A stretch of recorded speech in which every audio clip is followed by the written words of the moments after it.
Assalamualaikum warahmatullahi wabarakatuh. Kami dari kelompok 7 kelas MN 19J akan mempresentasikan laporan hasil studi yang telah kami lakukan. Sebelumnya, izinkan kami memperkenalkan diri. Saya sendiri, Aulia Nur Aziza dari kelas MN 19J, beserta rekan-rekan saya, Deden dan Nisroni dari kelas MN 19J. Di sini kami akan menjelaskan mengenai 3 jenis perusahaan, yaitu perusahaan jasa, perusahaan manufaktur, dan perusahaan dagang. Yang pertama, saya akan menjelaskan mengenai perusahaan jasa. Perusahaan jasa yang saya observasi kemarin yaitu PT Bintang Abadi Angkasa. Jenis perusahaan ini yaitu adalah perusahaan jasa outsourcing dan LPK pemagangan. Kegiatan usaha yang dilakukan oleh perusahaan ini yaitu merekrut tenaga kerja outsourcing yang disalurkan ke beberapa perusahaan. Alamat dari PT Bintang Abadi Angkasa berada di klaster Mayflower Galuh Mas, Truk Jambe Timur, Karawang. Aspek legal bisnis dari perusahaan ini, yaitu bentuk perusahaan ini tersendiri berbentuk perseroan terbatas dengan izin usaha yang sudah saya terangkan di slide berikut ini. Selanjutnya terdapat aspek pasar dan pemasaran. Yang pertama, pasar sasaran. Pasar sasaran yang dituju oleh bisnis outsourcing ini yaitu para usia produktif usia 18-25 tahun yang membutuhkan pekerjaan baik fresh graduate atau bukan yang bersedia ditempatkan di perusahaan rekanan yang merekrut para pekerja outsourcing. Segmentasi pasar pada perusahaan ini yang pertama yaitu dalam segi geografi. Target pekerja yang ingin direkrut adalah para pekerja yang tinggal di daerah Karawang atau sekitarnya. Yang kedua, dalam segi demografi, para pekerja yang diperbolehkan untuk melamar di sini yaitu usia 18-25 tahun, semua agama, dalam ras apapun, dan juga dengan status perkawinan apapun. Segi psikologis, jasa penyalur outsourcing ini dapat menjadi pihak ketiga antara pekerja dan perusahaan agar membantu mempermudah jalannya perekrutan.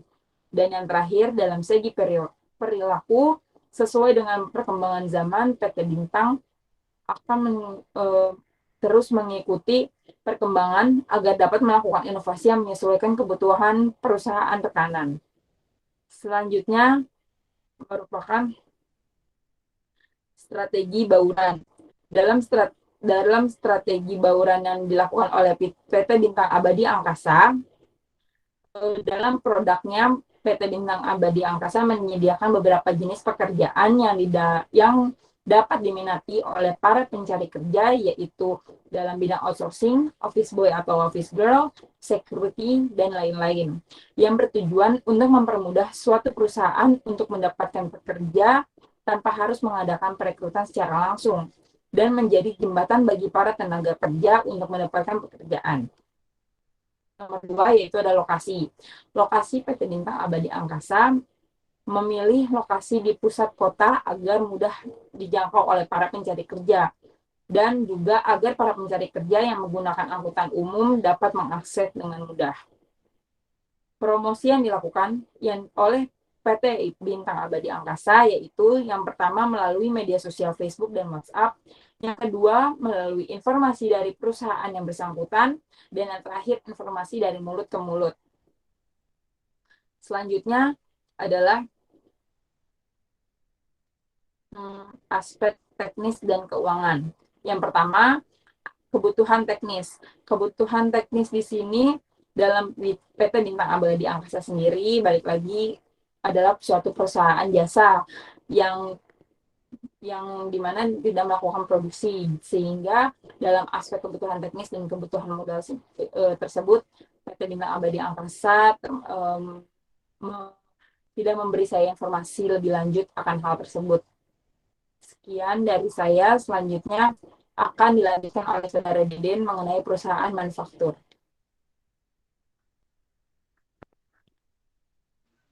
Oke, baik, terima kasih. Saya akan menjelaskan mengenai laporan hasil observasi perusahaan manufaktur. Nama perusahaan yaitu Konveksi Topi dan Bordir. jenis usaha manufaktur, kegiatan usaha membuat produk topi. Alamat di Kampung Karajan, RT 01 RW 01, Desa Wacimekar, Kecamatan Kota Baru, Kabupaten Karawang.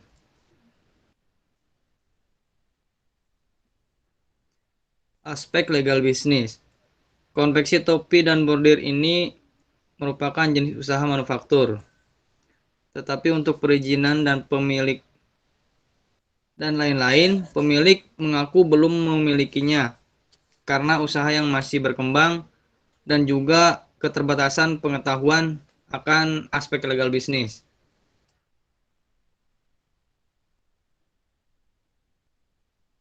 Aspek pasar dan pemasaran.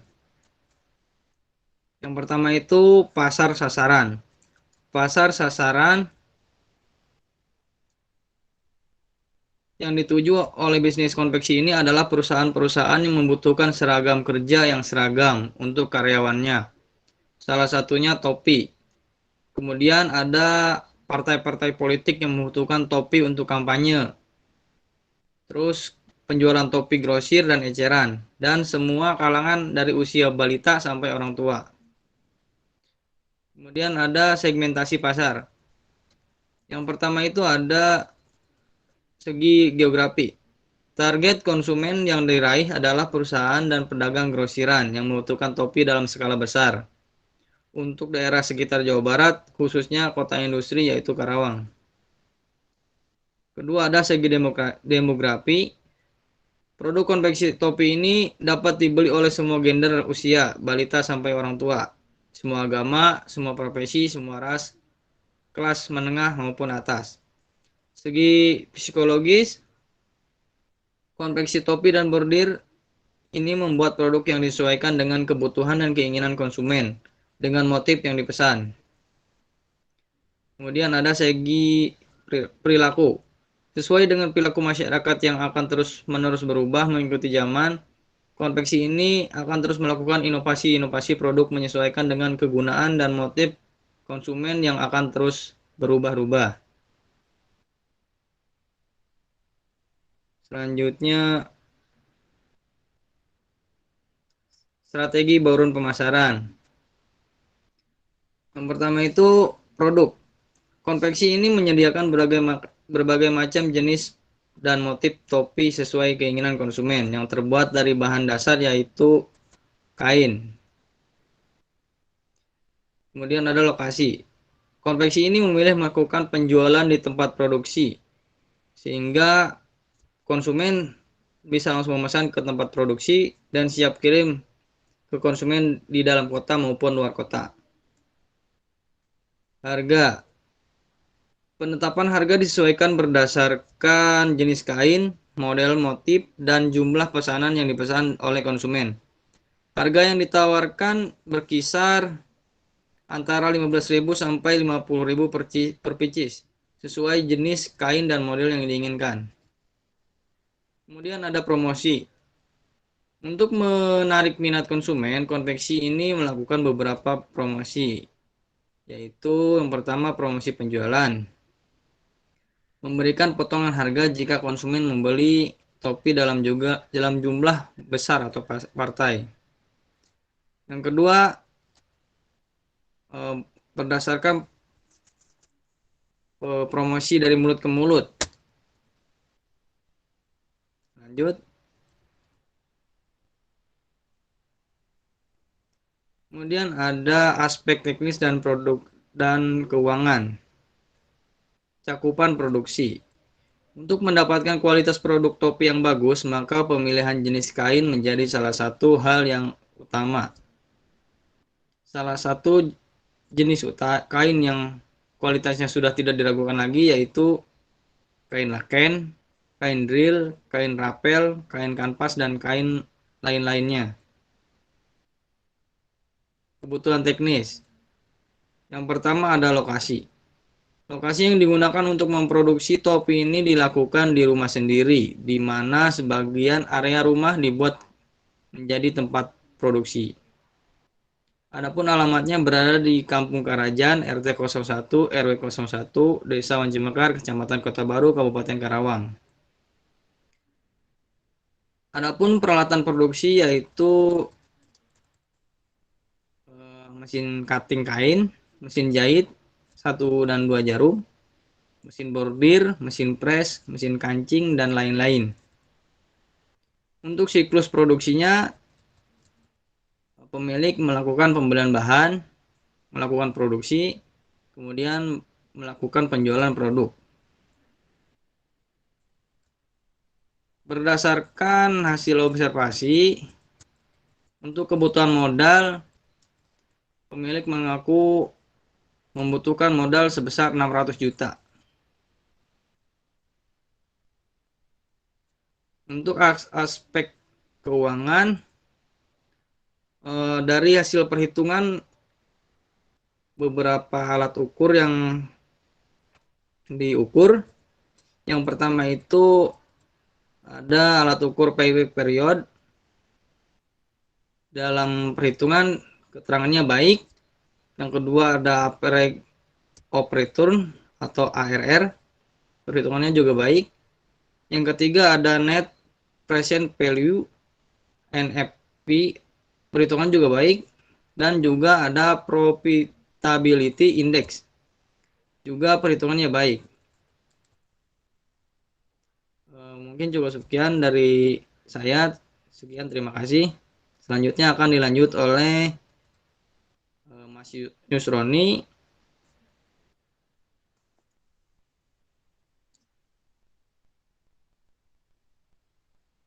Bisa dilanjut Mas Yusroni.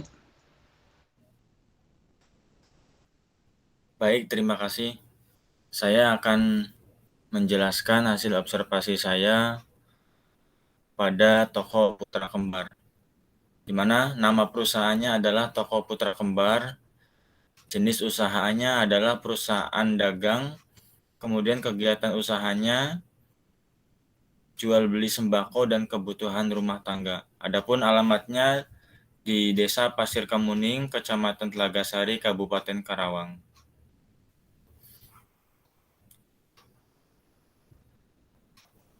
Kalau kita lihat dari aspek legal bisnisnya, Toko Putra Kembar mempunyai bentuk perusahaan yang berupa CV, di mana izin usahanya yaitu tertera pada slide ini.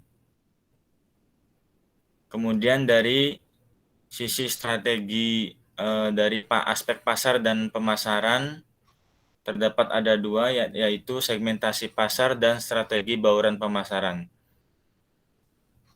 Yang pertama, dari segmentasi pasar, di mana segmentasi pasar ini dibagi menjadi 3. Yang pertama dari segmentasi dari segi geografi, yaitu target pasar yang dituju adalah pedagang kecil dan warung-warung kecil.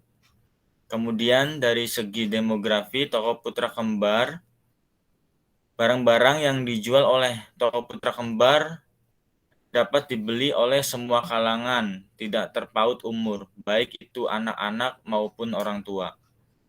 Kemudian segmentasi pasar dari segi psikologis, Toko Putra Kembar adalah toko yang menjual barang-barang kebutuhan rumah tangga, sehingga sangat dibutuhkan oleh masyarakat sekitar.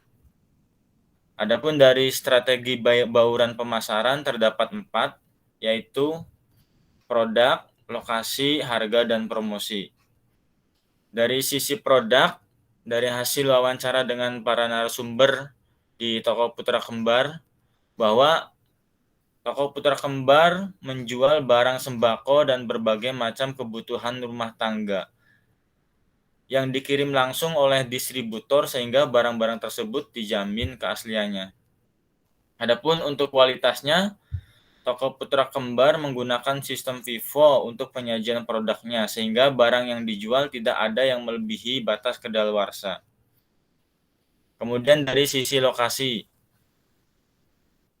Toko Putra Kembar memilih lokasi di perbatasan Kecamatan Telagasari dan Kecamatan Tempuran, karena belum ada toko serupa yang menjual barang-barang kebutuhan rumah tangga dengan harga murah. Yang ketiga dari sisi harga, Hasil observasi di lapangan kepada para konsumen diketahui bahwa produk yang dijual oleh toko putra kembar tidak terlalu mahal, bahkan terbilang di bawah harga pasaran pada umumnya. Karena dalam menetapkan harga, toko putra kembar menyesuaikan kepada siapa yang akan membelinya. Kemudian dari sisi promosi, berdasarkan survei ke lokasi dan hasil wawancara yang dilakukan dengan ownernya, bahwa toko putra kembar tidak selalu melakukan promosi dalam setiap penjualannya. Kemudian dari aspek teknis, yang pertama dari lokasi dan gedung. Yang pertama dari gedung, Putra Kembar mempunyai sebuah bangunan yang berjenis ruko yang luasnya 550 meter persegi. Kemudian dari peralatan toko, Putra Kembar mempunyai banyak peralatan toko, diantaranya lemari es, etalase, komputer, sistem dan jaringan, AC, dan lain sebagainya. Adapun dari sisi teknis penyediaan barang tokonya, untuk proses penyediaan barang-barang di toko, owner bekerja sama dengan sales berbagai perusahaan dalam hal pengadaan barangnya. Kemudian untuk kebutuhan tenaga kerja, ada 2 tenaga kerja yang dipekerjakan oleh toko Putra Kembar, di mana keduanya bekerja sebagai penjaga toko, merangkap sebagai kasir. Kemudian dari sisi kebutuhan modal, toko Putra Kembar untuk bangunannya, karena memang mempunyai lahan sendiri dan membangun sendiri, menghabiskan modal 480 juta. Untuk peralatan dan perlengkapan tokonya menghabiskan modal 62 juta. Dan untuk modal tokonya adalah 38 juta. Untuk kendaraan ada sekitar 160 juta dan lain-lain 5 juta. Dengan total yakni 745 juta rupiah. Cukup sekian presentasi dari saya dan kelompok saya. Mohon maaf apabila ada kata-kata yang kurang berkenan. Wassalamualaikum warahmatullahi wabarakatuh.